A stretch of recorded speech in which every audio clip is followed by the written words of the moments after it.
And pay-per-view television has always been an option. That was just 10 years ago.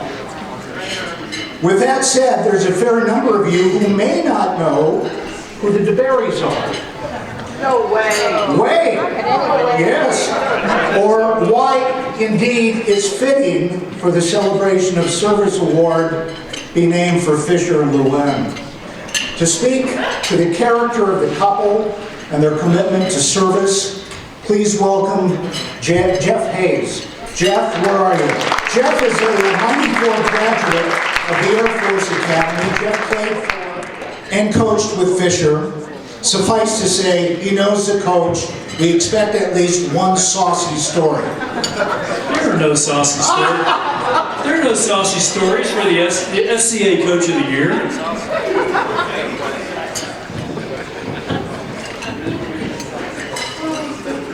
Beat on it! St. David! Beat on it! St. David! Now y'all know what I'm talking about. So those are the first 8 words that most new, Dooley, slave, freshman football players heard from their head coach, their mentor, Fisher DeBerry. And the reason I scream at you that way is it's the volume, it's the spirit, it's really the intent of Fisher DeBerry. And I want you to know that enthusiasm, enthusiasm is a hallmark of this man. Still is. You see him today, he's a little bit thinner, a little bit shorter, but he's still as fired up as he has ever been. And I have a personal story with that. When I was a second lieutenant, I was a GA, a graduate assistant football coach, and I was trying to round up all the special teams players so we could give the varsity a good look in their preparation for an upcoming opponent. And none of my cohorts, none of my other lieutenants wanted to give me their players. And I was really frustrated. I was kind of hang-dogging around a little bit. And he called me out in front of about 250 people and said, "Jeff Hayes, I don't care what it is in your life. You got to show enthusiasm, son."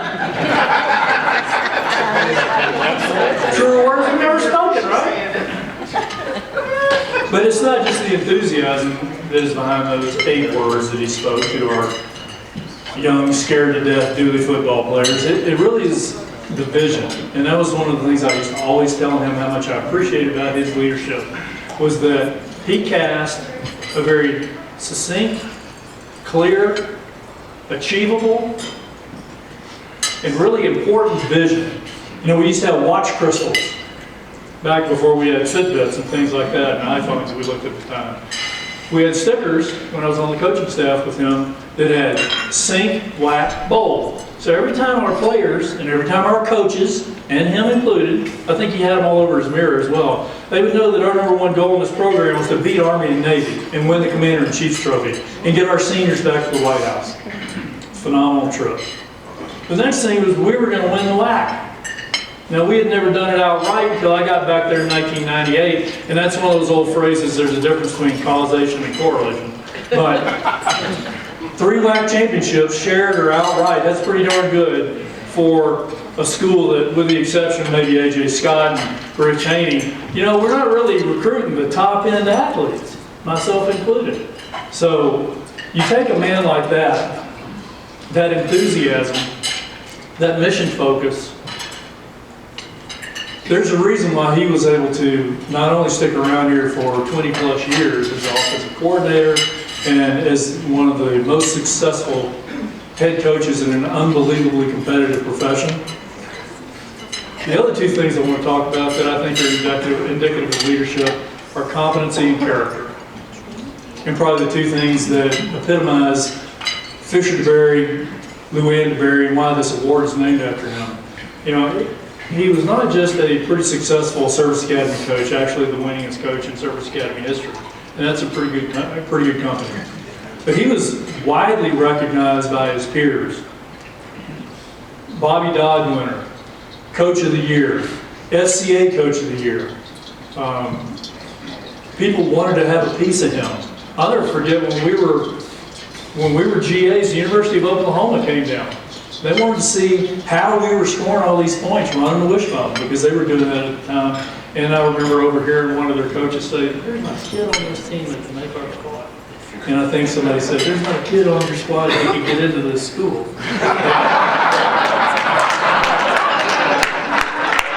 That's a different story. But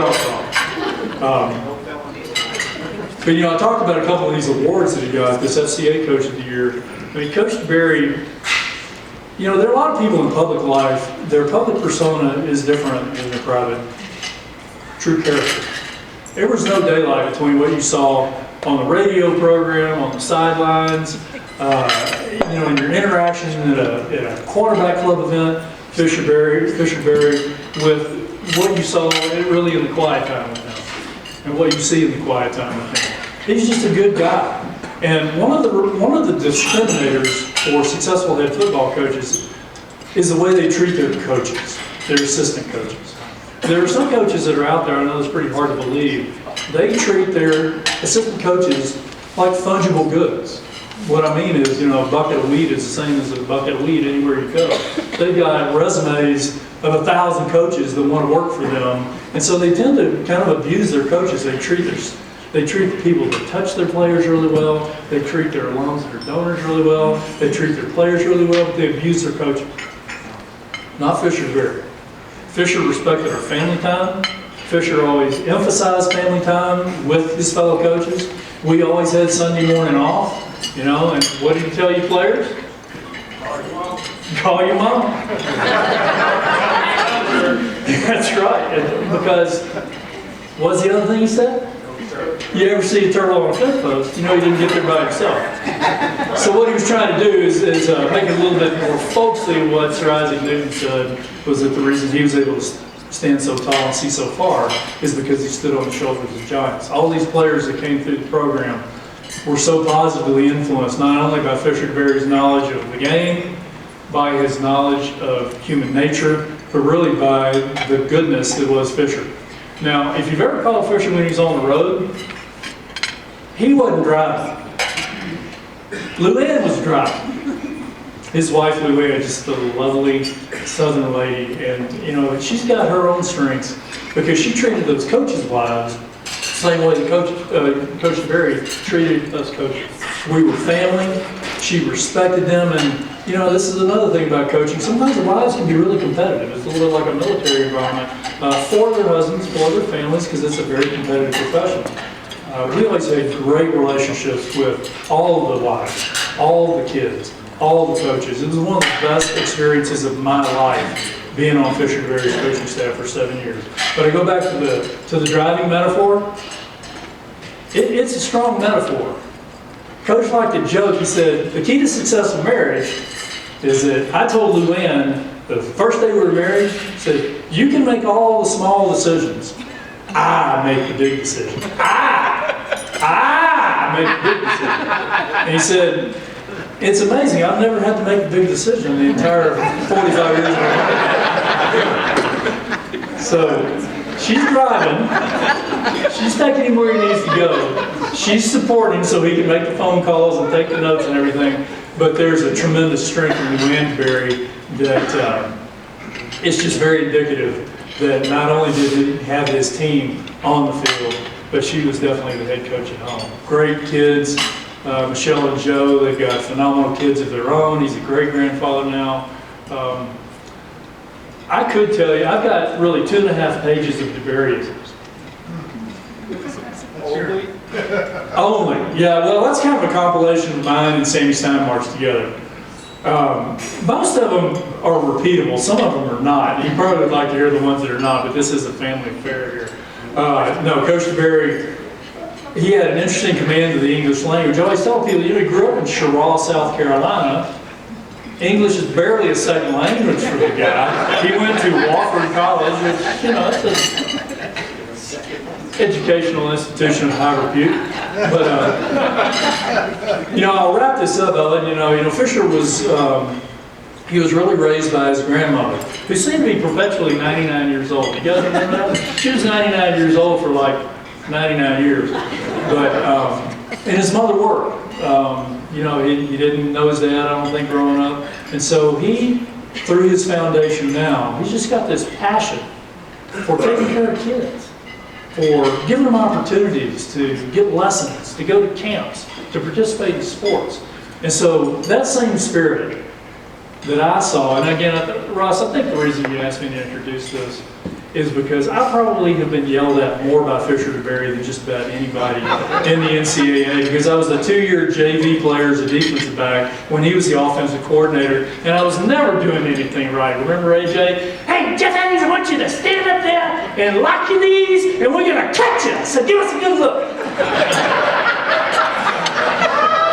It sounded like good advice. And I think he told our good buddy Chuck Peterson, longtime offensive coordinator, when Chuck was kind of politicking to get me back to coach after Carlos Mateos, my predecessor as kicking coach, decided to go back and have an Air Force career. A little bit opposite of my decision-making process. I said, well, you know, Jeff, he's a good guy, but he's kind of opinionated. Many of you know that is so far from the truth. Right, Bill? Right. Anyway, I've talked enough. I want you to know that this is an appropriately named award. Fisher DeBerry is a great man. Lou Ann DeBerry is a great lady. Their legacy will never end here. I mean, who else do you know that's got an approach in the Colorado Springs Airport named after him? The guy's an institution. The guy has had an unbelievable impact, not only on the state of Colorado, the game of football that I love, but my favorite school. My favorite school. Thank you so much. Appreciate it.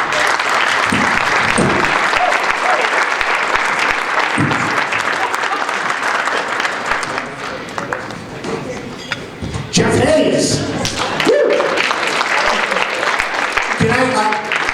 I've done this for 3 years now. In the last 2 years, I've had the pleasure of sitting next to Coach and Lou Ann. And the first year, I was about 4 months into a forced 6-month sabbatical. And it was funny, I was talking to Coach, and I wasn't sure what I was going to do. I've been in radio all my life.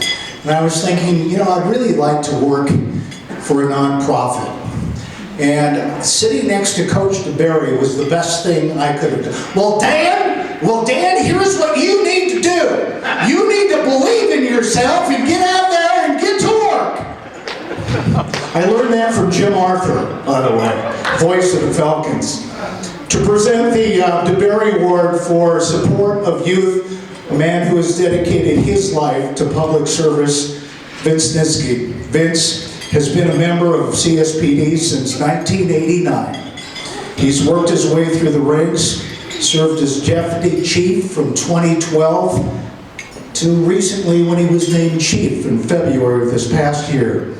Please welcome Chief Vince Nitzke.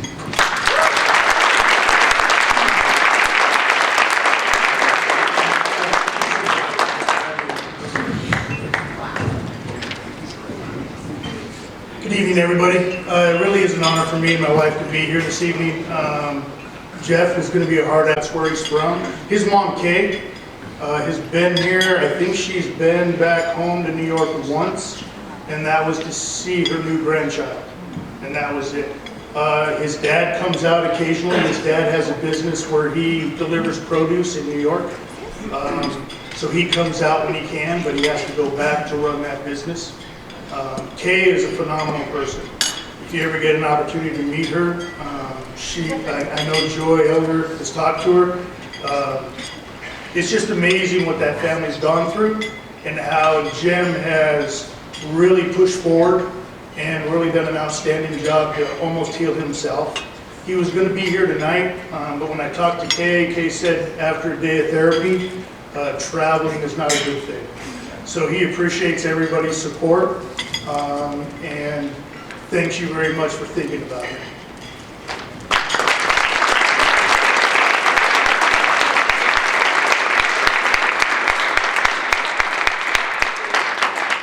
Now I have the honor to present the DeBerry Award for Support of Youth. Is Mr. Jeff Peterson here? Jeff?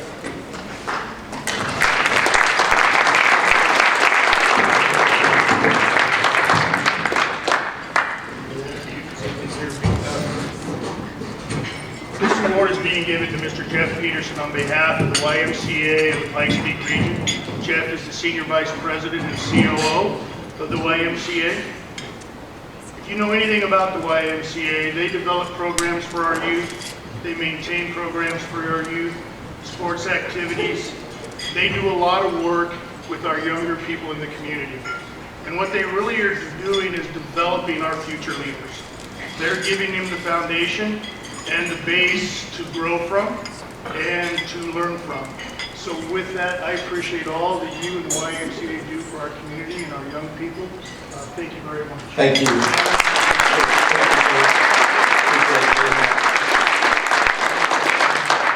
Well, thank you all. You're fortunate my boss is not here because he'd take up about an hour of the time. But I do. Everybody knows him, you know that's true. Really, just on behalf of the YMCA, all our staff and our volunteers, and just really the 56,000 kids that we serve every year throughout this Pikes Peak region, thank you for this really distinguished award. I'll be honest with you, some of you, I know there's a couple of Okies in here. I grew up in Oklahoma, so I'm a big Sooner fan. But more than anything, I've become a big Air Force fan. And I've really learned a lot about the Dewberry family, and I'm just very honored to receive this on behalf of our staff. I do want to recognize two people that I intentionally invited them because they're the ones that truly provide the leadership for our organization on serving our youth throughout this region. And they are two great people that are servant leaders that truly I respect and appreciate very much, and that is our newer Executive Director of Youth Development, Melanie Zanuga, for all that she does for our community, and then also Jamie Holstein, that is our Vice President of Program Development. I just want to say thank you for all that you do and your staff teams, because we're blessed with a great staff team throughout this region and great volunteers. This is about service, and I'm honored to be in front of some great people that serve this community in so many different ways. And we are blessed. We love this community. My wife, Gina over there, who inspires me every day and really coaches me to be a better leader. Just to give you a little bit of education on the YMCA, and I know I don't have a lot of time, but we're celebrating 140 years this year serving this community. The YMCA is also celebrating 175 years throughout the world. It's the oldest and largest youth development organization in the world, which we're very honored to have 140 years in the Pikes Peak region. The person that started it was George Williams in 1844 in London, England. He was an English, basically a philanthropic person that was a volunteer that started our organization. And if you know Boyd, he was there with him when we started it. Please pass that along to him. But we are very blessed, and we're an organization that turns no one away. Our organization, your organization, the Pikes Peak region, invests over $2 million a year to make sure we turn no person away, and especially children. We do youth sports programs, to swim lessons, to our middle school initiatives. We do so many things throughout the region, and it's about evolving every year to serve the community. And we have great volunteers that lead us in our Metro board. And I see one of them that used to be on our Metro board, that's our HR committee chair, Rick Mack, that it is because of the great volunteers we have that give back to make a difference. And the things that we accomplish, it's not just about running a program, but we're building character, we're building self-esteem, we're building confidence, we're building healthy habits. We're teaching them how to interact with other kids through group work and communication.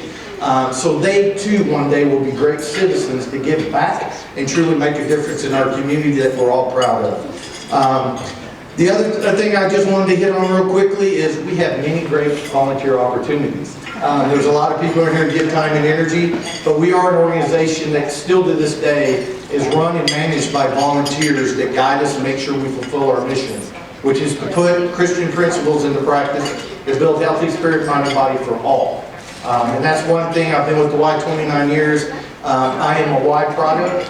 I grew up in Oklahoma. My dad passed away when I was young. I didn't know I was going to make a career out of it. But it's the Y that truly has made a difference in my life, which I am now passing that forward to truly impact the lives that I get to serve every day along with the great staff team. So with that, thank you for this great recognition for our organization. I want to say thank you to Russ Laney and all the volunteers that helped put this on, and we're very proud to accept this. Thank you.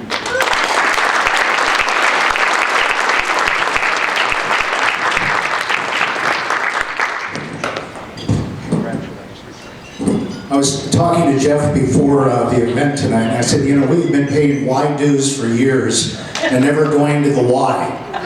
And now, we finally canceled the membership because we're silver sneakers. True story. I have to tell you this, the greatest event of the year comes up Thanksgiving morning at the Briargate Y. It's the annual turkey trot. If you have people coming into town, go online, sign up. I don't know, I've hosted this for like 10 of the last 20 years, I think. You kind of roll the dice with weather, but to see 5,000 people running on Thanksgiving morning through Briargate is pretty cool. So hopefully go to their website and they'll have all the information. I'd like to introduce you to a local guy who's born and raised in Colorado Springs. His alma mater includes Palmer High School, Pikes Peak Community College, UCCS. He's spent his entire professional career here in the Pikes Peak region. And in 2014, he was elected the 28th Sheriff of El Paso County. Join me in welcoming Sheriff Bill Elder to present the Bavarian Award for support of frontline forces. Sheriff, good to have you here. Thanks, Dan. You guys relax.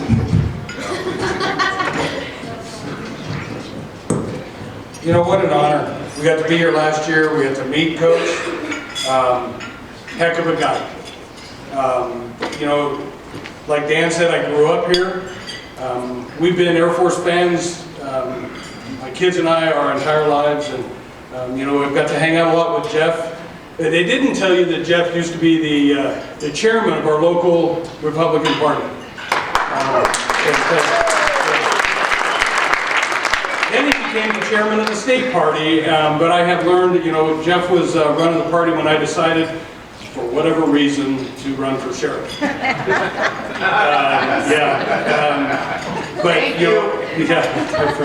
But Jeff taught me a lot. He has been a great confidant. The days when I sometimes feel like jumping off the roof, I can call Jeff and he'll talk me down. But great guy, and thank you, Jeff, for everything that you've done. You know, I've got this really distinct pleasure of presenting an award to somebody that means so much to our community and is just the epitome of cooperation. Those of you that have followed anything with what I do and what Vince does and what Ted does with CSFE, it's all about what's best for our community. That is the way we operate. We are great friends, just like I was when Pete was there. If I could get that guy to come to work every now and then, it'd be great. It was funnier than I got a laugh. I'm gonna tell you. But you know, the whole thing is what's best for our community. And so I'm going to tell you a little bit, because I'm one of those high-tech guys, I can do this on my phone. I'm going to tell you a little bit about the award recipient. So hang on just a second, see if I can make this thing. First off, he represents the Springs Rescue Mission, whose vision is to see lives transformed and filled with hope as our community works together to fight homelessness, poverty, and addiction. Now you can see why it's so important for me. This recipient is the president and CEO of Springs Rescue Mission. He worked in the computer industry for 16 years. He has a degree in marketing. He worked as executive director of development and marketing for Compassion International for 10 years. He has consulted with World Vision, Compassion, Campus Crusade for Christ, World Relief, Food for the Hungry, and over 100 Christian ministries during a 10-year period. He serves on multiple boards and is active in the Christian Management Association, where he serves as chapter president, consultant, and conference advisor.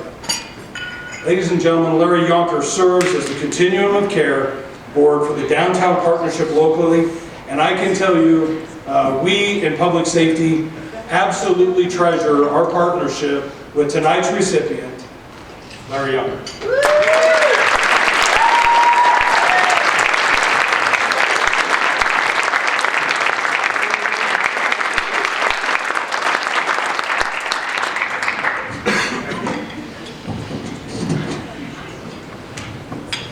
Wow, very humbling, and there's so many ways this is really special for me because I did know Fisher. In fact, if you go to Amazon and look up The Power of Influence, which is his first book, we published it when I had the Elevation Group as a consulting firm. Fisher was his first book written by Mr. Barrows, and it says if you want to have books delivered, go to Larry Yonker in Colorado Springs. I don't have any books. I actually have a couple. I have a couple personally signed by Fisher, and he was an amazing man. The Power of Influence is a great book. If any of you do get a chance, there are used copies out there on the web, and I would encourage you. But what a special night on the front lines. I mean, it's, one of the things that tragedies of what we do at Springs Rescue Mission is we're dealing with people that have lost hope. And hopeless people do all kinds of terrible things, and they three of our greatest partners, Ted Colas and Vince and Bill. Seriously, I mean, you guys know them for what they do and what their titles are, but I know them for what they really do and what their team does, as far as caring for the people that have lost hope and are living on the rivers and riverbanks in our community, and quite honestly, a public nuisance for a lot of our people, but they don't treat them as public nuisances. They, with dignity and respect every day, have to break up camps and have to tell people that they need to go down to Springs Rescue Mission. And we have worked tirelessly to create enough environment and enough beds in Colorado Springs to be able to, so Vince can enforce the laws, our camping laws, and we can get people to a place where they can help. Bill does the same thing. Of course, the fire department's there almost every day, multiple times, some days. But this is such an honor for me, and I'm glad it says Springs Rescue Mission and not Larry Yonker, because it's not about me. It's about Springs Rescue Mission and the partnerships that it takes to be able to serve every citizen in our community. So, what an honor for us to receive this. And when Rich told me about it, having Fisher to bear his name on anything that is a great honor. He's a great man, and I did know him and his wife, and they sound exactly like him. But thank you so much for this. It's very meaningful to me personally. Thank you. Looking forward to hearing you today. Oh, I also want to say, because of Ted, I'm the son of a fireman. My dad was a fire chief in Fort Collins, and I had the privilege of going to his funeral, and the fire department and the Navy. The fire department did his funeral, and the Navy did his burial. And it was one of the most meaningful, moving things I've ever experienced in my life. Very proud. My dad became chief in Fort Collins after being a lieutenant, and the state dry goods fire collapsed and killed the chief, who was in the front lines, working the front lines on the very neat thing, and the building fell on him and killed him. And that's how my dad became the chief of Fort Collins Fire Department. So this is very meaningful for me, and thank you very much.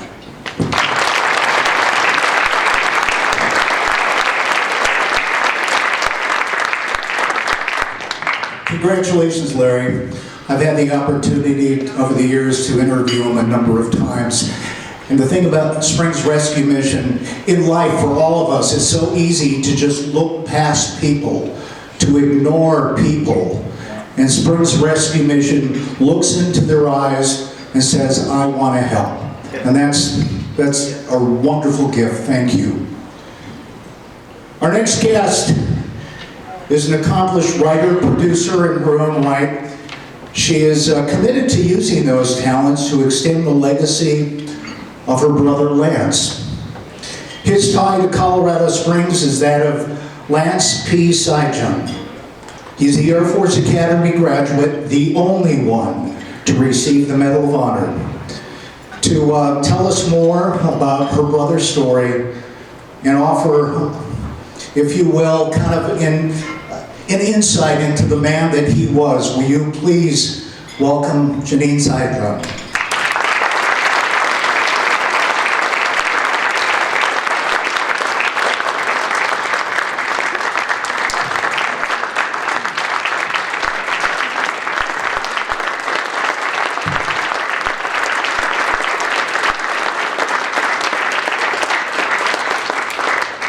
Thank you so much. I will receive that from my beloved brother Lance. I know how much he continues to inspire. And can you hear me? Yes. Okay. Lance was 12 years my senior and the most powerful force in my life. And when we talk about knowing why and who we are, I was built and designed to continue Lance's legacy. Lance was a 1965 graduate of the Air Force Academy, and at that time, the Vietnam War was heating up. They pipelined those guys,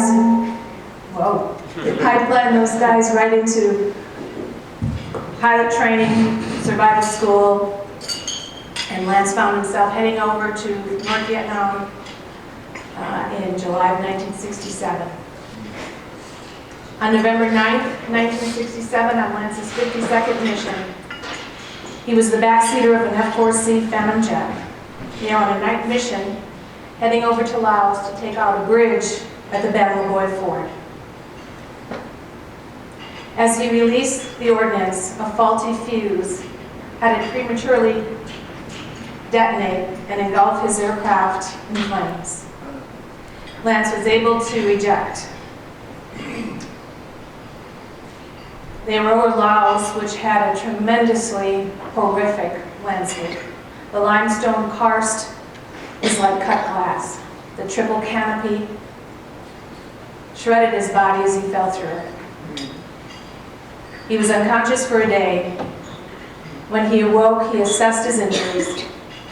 He had a double compound fracture to the left leg, 4 inches below the knee. Bone snapped off sharp, protruding through the skin. Concussions, mangled hands, and various other body injuries. Lance went into the jungle that day, 6'2", 220 pounds. For the next 46 days, he crawled through the jungle in that condition. A rescue attempt was made 2 days after he went down. And as that helicopter hovered over Lance for 33 minutes, he waved them off and said, "The bad guy is too close. I'll crawl to you. Don't send anybody down." He condemned himself to that jungle. For 46 days, he dragged his body backwards, unable to walk. On Christmas Day, he passed out on a road, and the North Vietnamese found him. 70 pounds. Only 20% of his body flesh remained. They took him to a temporary holding camp. He motioned down a guard and karate chopped that guard unconscious and crawled out into the jungle. It took a village 4 hours to find him.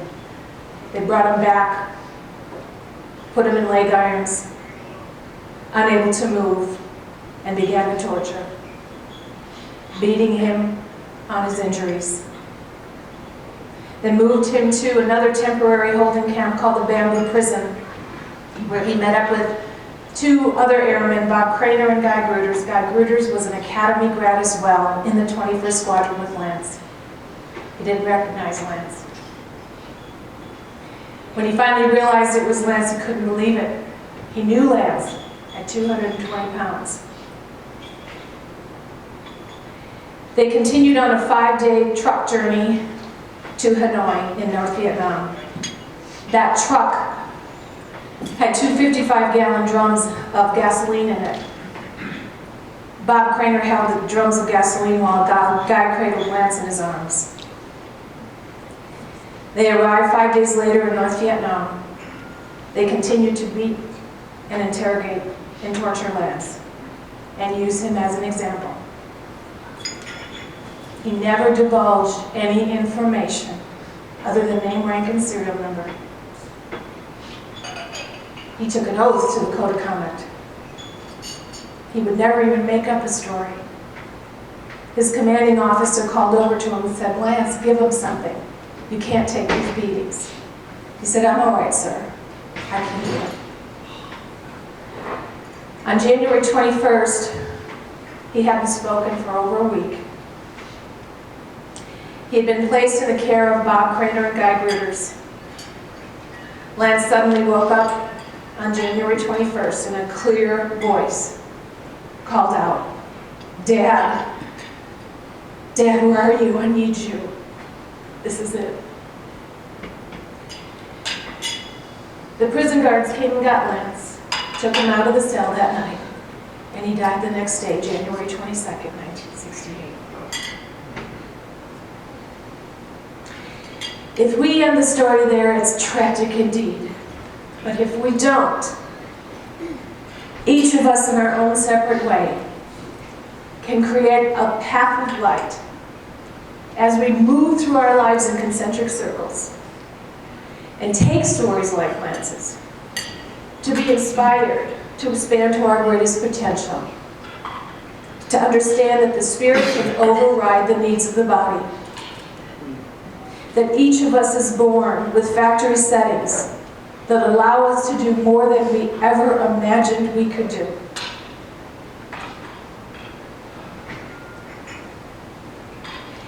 Lance is an incredible example of that spirit. Lance showed us what it meant to be totally free. In the face of his interrogators, he never lost sight and never lost faith in his God, his country, his comrades, and his family. That is true freedom. Freedom lives in our heart, not in our heads, but in our hearts. Lance received the Medal of Honor on March 4th, 1976 from President Ford. My parents received it with great pride. From then, in June, the Air Force Academy recognized Lance and named the new dorm Cy John Hall. From that point on, our family represented Lance in many events, dedications, honors for decades. And it became clear to me about 15 years ago that I needed to engage in what I knew I was built and designed to do. I knew him. I knew him in ways that nobody else did. My parents are gone. There are other peers that knew him, of course. Others that he took up his life with in many ways, in artistic expression, and athletics, and friendship. But I knew him in a way that I knew others didn't. And I was willing to continue that legacy because this is what I would hear all the time. When people said to me, when I came to know Lance's story, any challenge that I came up to, I said to myself, if he could do that, then what? I can do this. That's from all the people that inspire us. If they can do that, then I can do this. There was a moment in Lance's life that he knew the cavalry wasn't coming. And for some that would mean defeat. But for others like my brother Lance, he would lean into that challenge and turn it into rocket fuel. I'm looking at all kinds of people that turn it into rocket fuel. I can feel you. I know what you do. I know the choices that you make that allow me to feel safe and secure and free. One of my favorite quotes from G.K. Chesterton: "The true soldier fights not because he hates what is in front of him, but because he loves what is behind him." All of you that make those choices to be frontline responders and serve in a way in the military know what that feels like. It's driven and it's based in love. And all of that comes from the heart. We have to give our continuing children and future, the understanding of what that kind of leadership, that kind of spirit, and that kind of service means. We have to give them examples. I'm going to give Lance's example. I have educational programs that I'm reaching out to 8th graders and beyond, talking about moral leadership. The home field advantage is what's going to talk about service and leadership and commitment. We walk away sometimes with more gifts when we serve than I can even catch in a big basket. I can't tell you how filled with gifts and love and extended joy when I continue to meet wonderful people in my life. People who are committed and people who serve. Russ is leading us in that. And so many of you. I finished a film last year about my brother Lance. It took me 10 years. It's an 82-minute documentary about his life that allows you to see a broader brushstroke of who he was so that you see the brilliance of his life up to that moment on November 9, 1967.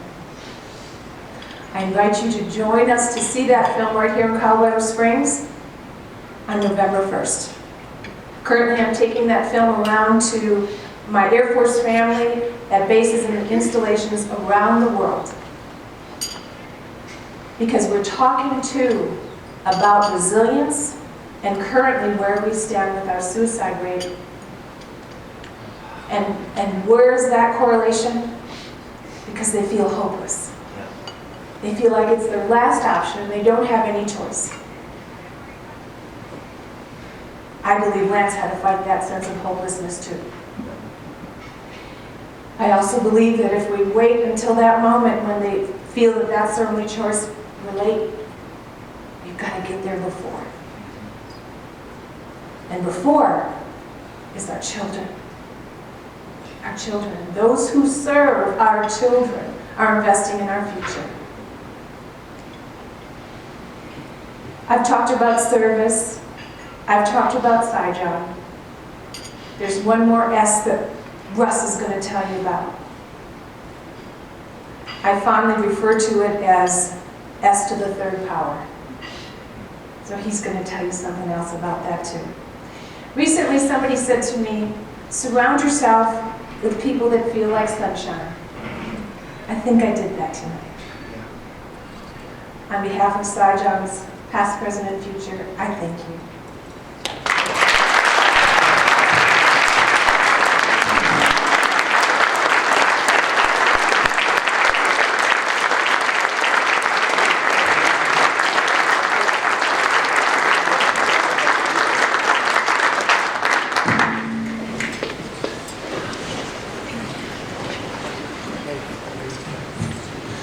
You may have noticed over those you've heard from tonight, there's kind of a pattern here.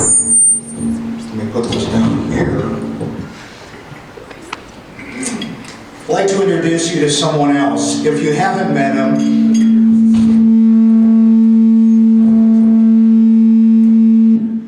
there you go. If you haven't met him, Fire Chief Ted Colas has been a member of the Colorado Springs Fire Department for 32 years. 32 years. He worked his way up the ranks like our other first responders who presented before him. He was sworn in as chief 3 years ago. Ted is committed to providing the highest quality of fire and emergency services possible in our city. Tonight we'll hear how that commitment plays out in helping others to be better. Please welcome Fire Chief Ted Colas.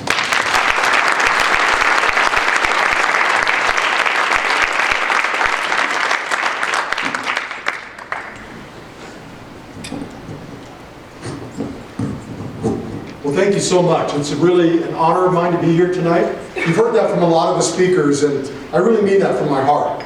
It is an honor to be here tonight. It's an honor to be in a room with so many veterans. I myself am not a veteran, but it feels good to me to be surrounded by so many of you who have worn the cloth of our nation, and you've gone out and you've served. And a lot of times in our town, we'll cross the path of a veteran and we'll say thank you. Thank you for your service. Thank you for your service to our country. And those things are good, and I'm glad that we say them, but sometimes they can sound just a little bit vague. So for just a minute, let me say to all of you, thank you for serving me. Thank you for serving my family. Thank you for serving my co-workers. Thank you for serving people that I've never met across this country who call themselves Americans. That's what you did when you served our country. It's not vague. It's very personal. And so I want to thank you for what you've done as veterans in service of our country. Now, as mentioned, I've been on the Colorado Springs Fire Department for a long time. And I've done some service too. And there are times when our path of service crosses your path of service. And what I'd like to do tonight is just to tell you a story about when that happened in my life. It was about 20 years ago. I was a new lieutenant on the Colorado Springs Fire Department. And in those days, we did things a little bit differently than we do today. But this was a story that it's real life. It really occurred. It was not a really particularly busy day in the fire station that day. But the only thing that was unusual about it here in Colorado Springs is it snowed all day long. Had about 10 inches of accumulated snow on the ground, and you know, every time we went out on a call, we had to maneuver those snow-covered streets and around some stalled cars and things like that. But the day wasn't particularly busy. We had a handful of medical calls and I think a dumpster fire, but not a whole lot going on throughout the course of the day. And as the day wore into evening, we found ourselves in the kitchen and somebody cooked dinner, and as firefighters are, if somebody was cooking dinner, the rest of us were complaining about whatever he was cooking. Didn't slow us down, we still ate it. After dinner, after we ate the dinner, we cleaned up the dishes and we made our way into the lounge room, where we did a couple of hours of mindless channel surfing, waiting for the next alarm to come in. Before long, members of the crew started to go drift off into the bedroom to get a few hours of sleep. Now, I've always been kind of a late night guy, and so I stayed up late. After midnight sometime, I finally made my way into the bedroom. In those days, as I said, it was different than we are today. We wore our big heavy boots and bunker pants to bed with us, and we'd stand next to the bed and you push your pants down over around your boots and get into your bunk. And that way, in the middle of the night, if the alarm went off, you just swing your legs out of bed, step into the boots, pull up your suspenders, and you're ready to go. And that's exactly what happened. It was a little after 4 o'clock in the morning, and the alarm goes off in the fire station and the lights come on, and we get tapped out to a medical call. So myself and 3 others, we roll out of bed, step into our boots, pull up the suspenders, and within about a minute, we're strapped into Big Red and rumbling down the road on the way to our call. Now at this point, all we know is we're going on a medical call. About halfway to our destination, the wide-awake voice of the dispatcher comes over the air and says, "Engine 10, you're responding on a man who slipped out of bed." You could almost hear the eyeballs of 4 grown men rolling around in their sockets. Now, I can't speak for the rest of the crew, but I can tell you from my perspective, I had a lot of very selfish thoughts going on in my mind. I mean, who really calls 911 because somebody slipped out of bed?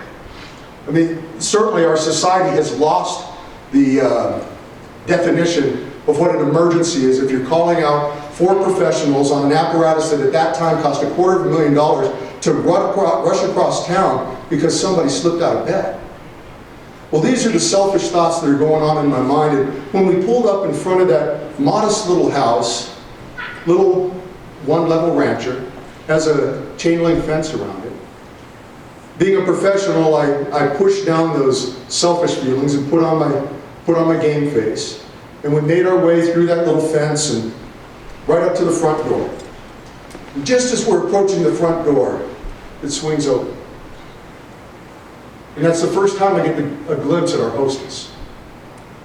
An older woman, kind of bent over. It looks like her shoulders are being forced down by the weight of her years. I'll never forget the first words out of her mouth. "Sorry to bother you, boys. Come on in out of the cold." So we do the best that we can to knock the snow off of our boots, walk into her house, and as firefighters are taught, we take situational awareness. We look at our surroundings. In the kitchen, I see a little round table with 2 placemats sitting at it. In the living room, there's a couple of side-by-side rockers with a little table in between them, sat in front of a console television. Now, I got to tell you, I told this story not too long ago to some good high schoolers. I had to tell them that's what a TV was before it hung on the wall. Underneath the picture window was a little sofa, and it looked like it had a hand-knitted Afghan draped over the back of it. And of course, we picked this up in just a couple of seconds. But our hostess, even though she had called 911, she didn't seem to be in a particular hurry. And so she makes her way back to her bedroom and she says, "He's right back here." And with very halting steps, she makes her way down the hallway. It wasn't a very long hallway, but it was lined with pictures. And on her way down the hallway, she would point to the pictures and really introduce us to her family, to her children. She'd tell us where they moved off to, how many children, grandchildren they gave her, how often, or more accurately, how infrequently they visited her. She stopped in front of one photo. It was black and white. And it was a picture of a man with a brilliant shock of blonde hair, beaming smile, wearing a leather fighter jacket, elbow resting against the propeller of an aircraft. And she seemed to straighten up a little bit. And with pride in her voice, she says, "This is my husband. He joined the Army in World War II. He didn't retire until Vietnam. And he was a full bird colonel." Took a couple more steps. Stops in front of another picture. This one is yellowed and wavy in its frame. It's a wedding picture. The same guy with the brilliant smile and the big blonde hair. But this time his arm is wrapped around the waist of a raven-haired beauty. She didn't say anything. She kissed her fingers and touched the picture. She said, "He's right in there." As I rounded the corner into the bedroom, I could immediately tell that that was once the young man that was in the photographs. But the golden years hadn't been kind to him. He was wearing nothing more than a pajama top and a pair of adult diapers. And he was wedged between a twin bed and nightstand. And as we approached him, his arms reached out and he was emaciated and thin, and he was trying to pull himself into a seated position. And the first words out of his mouth were the same that his wife spoke just a moment ago. "Sorry to bother you boys." I knelt down next to him, and he told me that he and his wife tried for the last 2 hours to get him back in bed. But they just didn't have the strength to do it. And so I remember picking him up and putting him into bed. It was so light, I just did it myself, and I can still remember the imprint of his spine pushing against my forearm as I cradled him and sat him into his bed. We adjusted his covers and set his pillows. We checked his vital signs out of more our obligation than any necessity, because he wasn't injured in any way.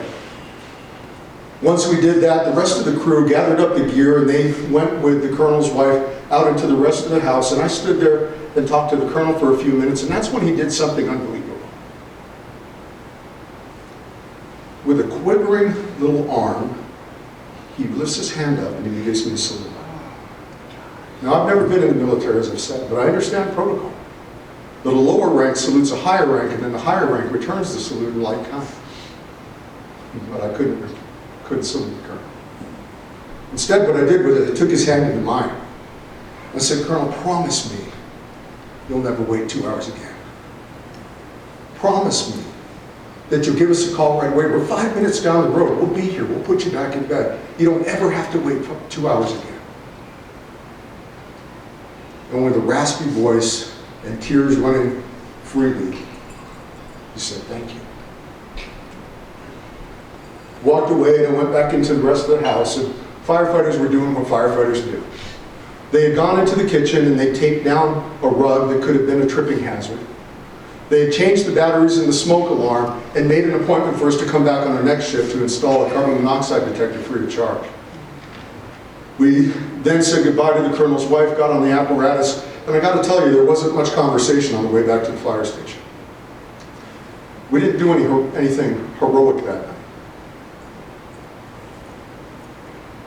But to a man who was my hero, and your hero, decades before I was born.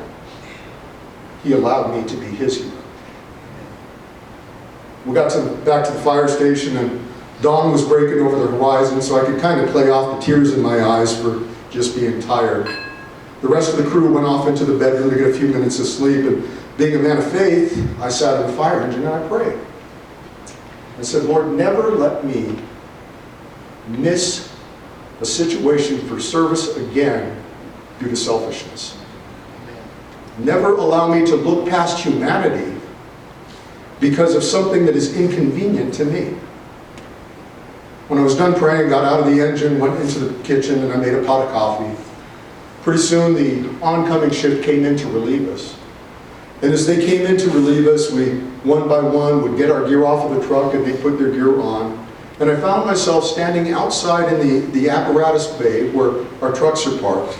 And I was talking to the lieutenant that was relieving me that morning. And as firefighters do, we're talking about the things that we did in the shift and any equipment that needed to be changed or anything. And I said, you know, we had a handful of medical calls, and we went to a dumpster fire. And then about 4 o'clock this morning, we got called to this man who slipped out of bed. And I barely got the words out of my mouth, and a brand new firefighter was standing nearby, and he said, oh, I hate those bogus calls. Oh, I could feel my gut tighten. And with as much respect as I could, I said, there's nothing bogus about that call. And I asked him to walk with me to the back of the fire station. More because I probably didn't want to tear up in front of everybody else. But when we got to the back of the fire station, I explained to that young firefighter that there's a difference between a burden and a blessing. You see, on the way to that call, I thought it was a burden, putting somebody back in bed. But when I got to meet the colonel and his wife, I realized that that's really a blessing.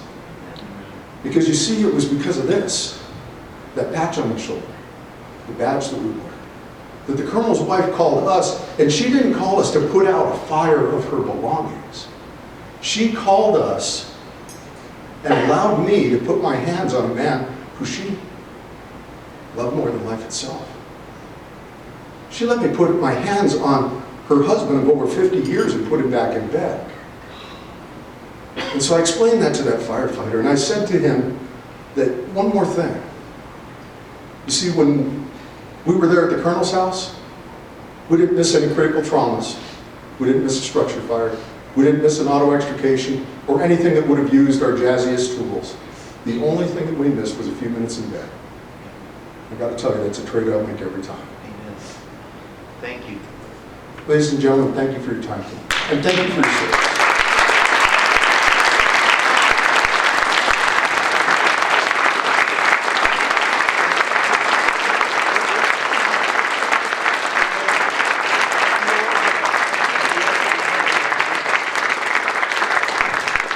Thank you, Chief. I have to say, recently at our house, for the first time ever, we called 911.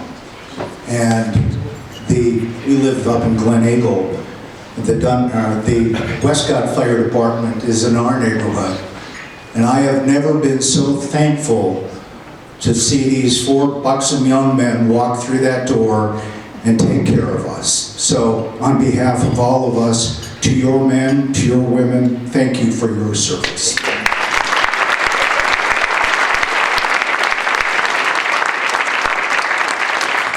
Finally, on kind of a lighter note, you did mention an anniversary, Chief. I'd like to introduce you to 2 pretty outstanding couples. The first was married on this date. How many years ago was it, Will? Very good. 55 years. I met Will Pels across a poker table at a friend's house maybe 40 years ago, and his lovely bride, Lynn, at an event for Peak Vista, which you were heading. And tonight, they chose to spend the night with us in service to this community. Will and Lynn Pels. Give them a hand.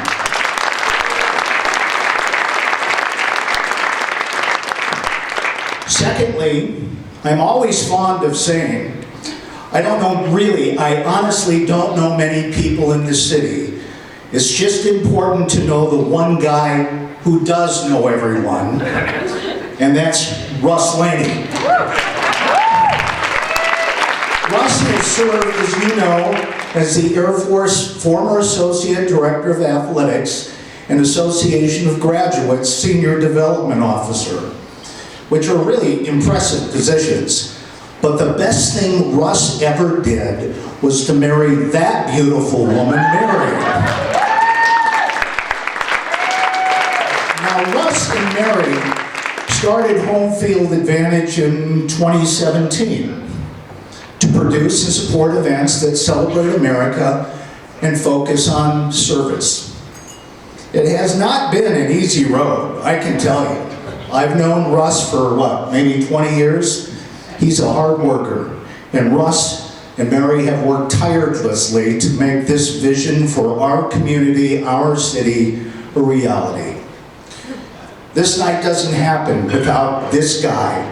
Please welcome Russ Laney.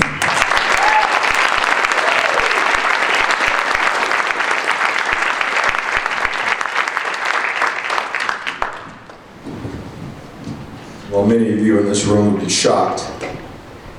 I truly am at a loss for words.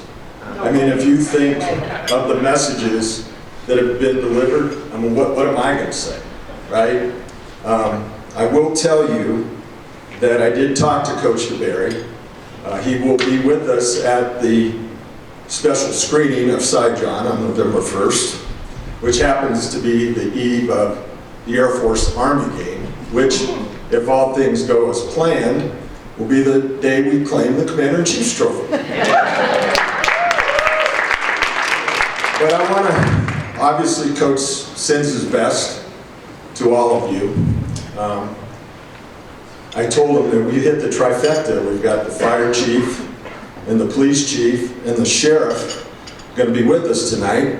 And he said, well, that sounds like a good time to rob a bank.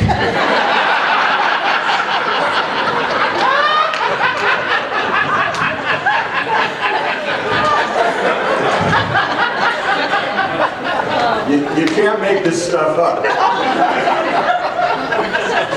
So I said, Coach, you know, I'll certainly deliver your best wishes. Do you have any advice for me? And he says, well, now, Russ, you seem to fashion yourself as a bit of a stand-up comedian. I'm going to tell you that you are not. What you are is a miracle comedian. I said, really, Coach? What's that? He said, if you say anything funny tonight, it'll be a miracle.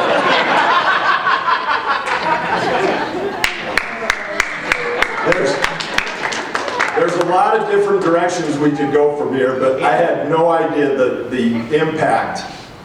Janine, spectacular. Chief, Bill, Well done. unbelievable. I heard so many things about Chief Tad's message, and it lived up to everything I was told, and then some. All I can say is, wow. I just want to thank the leadership for being with us tonight. It's spectacular.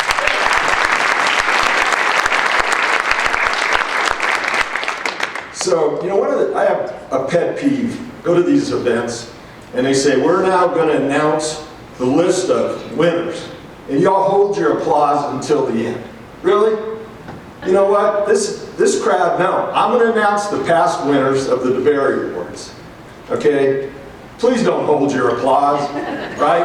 The whole purpose, and I'm going to try to be as brief as I can, got a lot of thank yous to share, but hopefully with the energy in this room, after we announce the winners, when we don't part company quickly, right? You want to head back and give Haley some more business, that's awesome, but spend some time with these winners and learn about other volunteer opportunities, because we're all about the 3 objectives that are on your program, right? Find out what you're doing with the gifts of your time and talent. You know what, if you're good with giving of your time and talent, God bless, move on. Just take a moment to reflect on where you are with that. We always want to show our gratitude for our frontline forces, that the need for the support of the military or first responders is not going to go away. We have to continue to show them that gratitude, how much we appreciate what they do for our community. And then finally, we do want to honor organizations that support our youth, our military, and first responders. So I'm going to go through the list of past DeBerry Award recipients, and please let them know how much you appreciate them. So first, for the DeBerry Award for Youth. In 2017, it went to 4kidsports.org. That's Michael Sherman.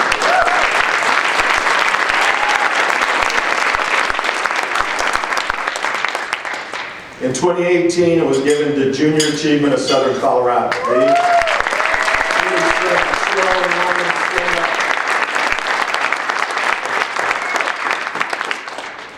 The DeBerry Award for support of our frontline forces.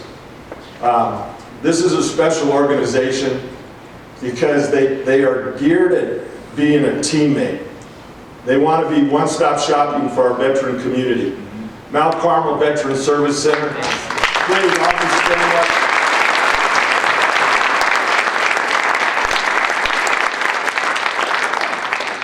And the next introduction, this man 2 years ago said, Russ, I think you're onto something.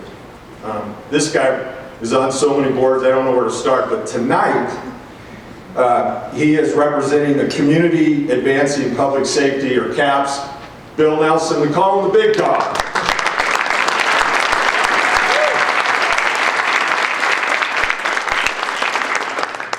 So let's run through some thank yous and show our appreciation. First, for the Marriott. The wait staff did an incredible job, and the sales team back there, you're the best in the state.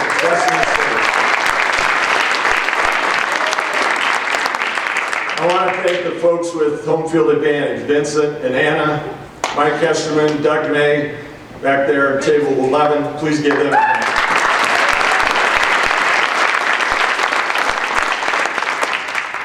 My beautiful bride has already been thanked, but I've got to echo that sentiment. I love you to death, and thanks for joining me on this journey.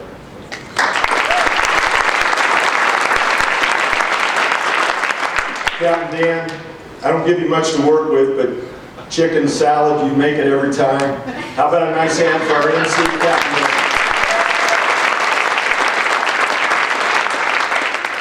I've already thanked the chief and Sheriff Elder, but want to acknowledge their head coaches, Liz and Joy, for being with us tonight. Thank you so much.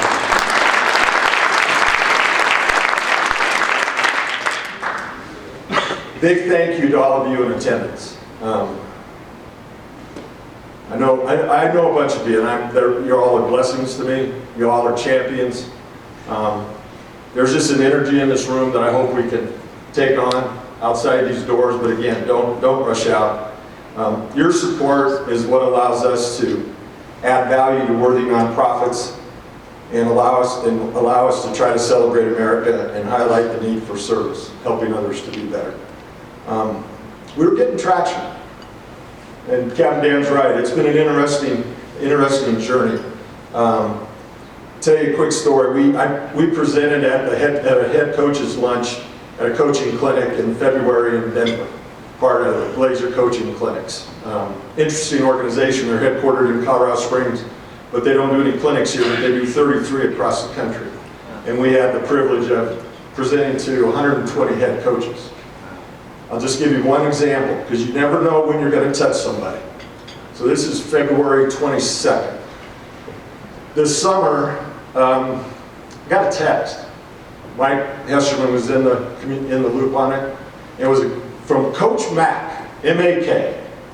And he said, I heard your deal, and we're going to do a celebration of service. Well, this guy quickly is the head football coach at Kelly Walsh High School in Casper, Wyoming. He was touched by the message, and this summer, during two-a-days, he sent his entire team. They took practice off. They went to the Wyoming Rescue Mission and helped repaint the building and redo the shelves and stack the merchandise. Wow.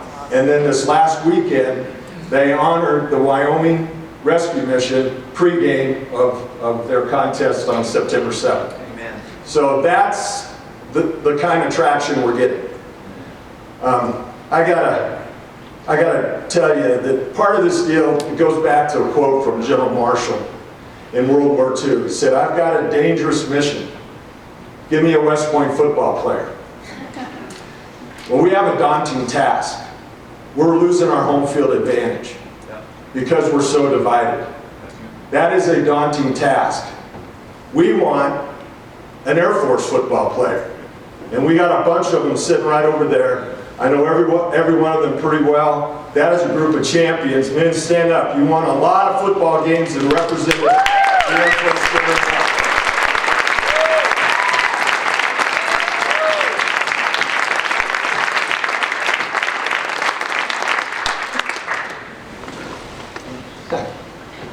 Hey, you know what, Chief Colas, God bless him, I called him up after last year. I said, you know, I'd really like to get with you and, you know, let's do a hot wash on what we did. Give me some feedback. So I go into his office and he goes, Russ, he goes, I'm not sure we'll be friends after this. I'm serious, what are you going to tell me? I mean, okay, so I told one joke that wasn't even dirty, was barely off color. I'm just waiting. He goes, Russ, he goes, you can't help yourself. You go service, jock. Because it's on the eve of the Service Academy game, right? And I go, okay, Coach, what, you know, Chief, what's your, well, go to 912, go make it as close to 9/11 as you can. Go to 9/12. That's when we were unified as a country. We had the big bad guys out there, and we were all united against those guys. Let's go see if we can get that feeling again. Amen. Right? Amen. Let's do this on 9/12. Okay? That's why we call this the 9/12 dinner. But I got to tell you, I can't help myself. I got to go jock for a little bit. Do you realize, and I know there's CU fans in this crowd. I got it. But you know what? Every other weekend, if you're not cheering for Air Force, as Coach Gaberry would tell you, you're wrong. We have not played CU in 45 years. Okay? 45 years. Now you're looking at a guy interviewing for the assistant AD's job at Montana State, interviewing with the booster board, and the president of the booster board is a CU grad. I'm in Bozeman, Montana, and it's a CU grad. And he goes, Russ, I'm looking at your resume. He goes, you went to Air Force Academy. Yes, sir, I did. He goes, we played you every year that I was at CU. Wow. He goes, and you know what? We thought that was a second-rate game. Yeah, let me tell you, Rick, the last time we played you was in 1974, Falcons Stadium. We lined up to kick a field goal to beat you. Kid pushed it wide left. We lose 28-27. If you want to think that's a second-rate game, you're certainly entitled to your opinion. What did I just say? So I get in the car with the lady that I wanted to be my boss, was hoping would be my boss, and I said, Patty, I'm sorry, but you just can't do that. She goes, oh, Russ, you know what, he's a bit of a bully, don't worry about it. And I'm thinking, yeah, he's a bit of a bully, but I'm going to get my belongings and drive 280 miles back to Miles City, Montana going, I guess I didn't want that job, right? Now, this is 1989. This is before cell phones, obviously. And when I got back to the university, went into Patty's office, there was a voicemail. Light was blinking. Patty picked it up, put it on speaker. It was Rick. He goes, don't let Russ leave campus. Give him a contract. Sign him up. Happy ending to a story. But you got to be proud of your school. Okay? Listen, we're going to go up to Boulder on Saturday. We're going to play 60 minutes. Right? But here's the one thing I do know. Here is the one thing I do know. Unfortunately, last week there was a sea of red. We need your help, because right now we're just going to have a little blue dot out there. Okay? But here's what I do know. The Falcons will play the Buffs for 60 minutes. Yep. They will tighten up their chin straps and make sure they know they've been in a football game. Yep. And I would tell you, if I knew how to wager on the outcome of a sporting event, I'd bet on the Falcons. So,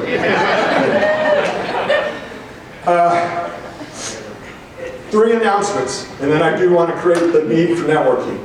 I already mentioned November 7th, Hoedown for Heroes, a fundraiser for Mount Carmel at Boot Barn Hall.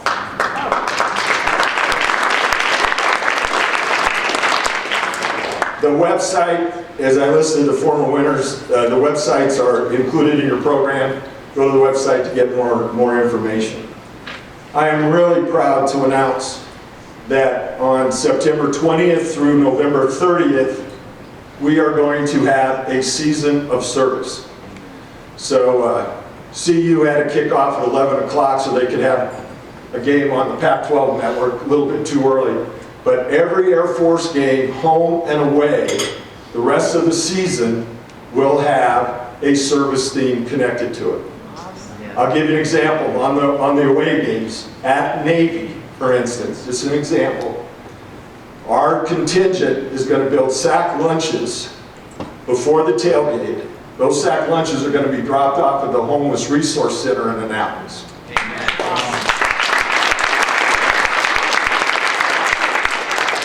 Stand by for news on what we got in the works for the home games, but each one of the home games will have a service-connected theme, whether it's youth, military, first responders, or community.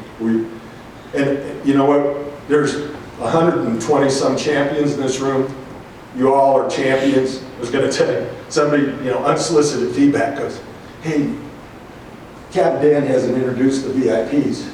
There's other VIPs in the audience. I said, in our world, we use the Cabrera rule. I'll ask you, but this is a recoverable position. If any of you think you're a VIP, stand up and I'll recognize you. Because to Mary and me, you all are VIPs. You all are champions. Take the messages that were shared with us tonight and go make a difference in our community. Amen. All right, so Janine teed this up really well. Wow. There is a third S. And I believe that this community should embrace the Service Academy game that is played in Falcon Stadium. We're never going to catch Army and Navy. They're out here in December. They're the only game. They got a 65-year head start. It's America's game. But guess what? We got something special in this community that we need y'all to help us embrace. Our game at Falcon Stadium against our sister academies is a celebration of service. Every young man on both sidelines is going to serve. Whether it's in 8 months, 47 months, they are all going to serve and help protect us. Let's embrace that and make it a celebration of service. So, Janine said we're going to do a special screening of the Cy John documentary November 1st. You all have priority seating at that screening because you came out tonight. The other thing that you have a priority is we're putting together a breakfast. And because of the great things that are happening at our Association of Graduates with responding to service and highlighting that, we are re-wickering the Cy John Service Award to Academy graduates. But because of the energy that Janine is making and Fisher DeBerry telling me after all of these things, Russ, you got to take this thing national. So to take it national, the third S, the first community champion to receive the Cy John Service Award is going to be Gary Sinise.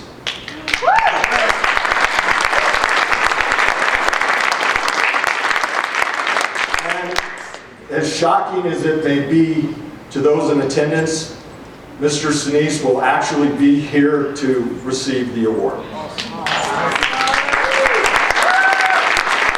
So the three S's are service, Cy John, and Sinise. Okay, it is teed up for the Air Force Army game to be as big as it's been in a long time. We need your help to make that happen. We will do our best to get information out, highlighting season of service, I will tell you one of the things that is coming together for the Navy game, which obviously we're in Annapolis. We're going to try to do a community service project the morning of the game and then have everybody go to a watch party. So let's actually go make a difference and then go watch the Falcons boot the Middies. Tease everything up. This doesn't happen without your help by being here tonight. I will tell you, the model for us, we are not a 501c3. We want to be value add to existing nonprofits. But we make our business plan says we need sponsorships. So if anybody is interested in sponsoring the Cy John Service Award Weekend and other events that we have, see me afterwards. Please continue the conversation with our past award winners, others that you've met tonight, and let's go make a difference. Thank you.